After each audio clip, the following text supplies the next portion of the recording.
ज्या कुटुंबाने ज्यांनी स्वतः वाळवा मतदारसंघाचं 7 वेळा विधानसभेत प्रतिनिधित्व केलं, अत्यंत शांत, सुशील, सुसंस्कृत, मितभाषी म्हणून ज्यांची पूर्ण महाराष्ट्राला ओळख आहे,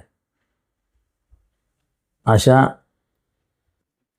प्रगल्भ नेतृत्वाबद्दल म्हणजे जयंत पाटील साहेबांबद्दल ज्या पद्धतीने बोलण्यात आलं आणि खास करून त्यांचे वडील कैलासवासी सहकारमर्षी राजारामबापू पाटील आणि त्यांच्या मातोश्रींबद्दल बोलण्यात आलं, हे नक्कीच खेदजनक आणि आपत्तीजनक आहे. जे कोण बोलले त्यांचं नावही मी घेऊ इच्छित नाही. पण माझा प्रश्न सुसंस्कृत आणि संस्काराबद्दल कायम भाष्य करणाऱ्या BJPला आहे.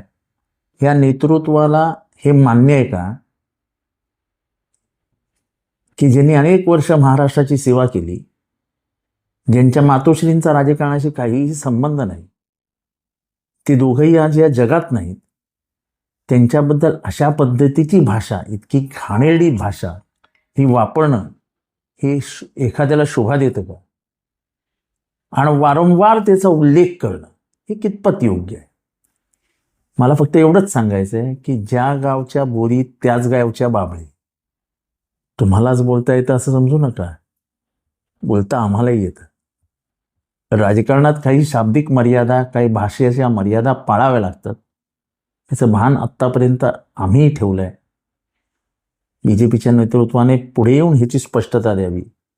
किंबहुना आमची अपेक्षा आहे की आपण जाहीररित्या ह्याबद्दलची नापसंती व्यक्त करून माफी मागावी. हे जास्त काळ सहन केलं जाणार नाही.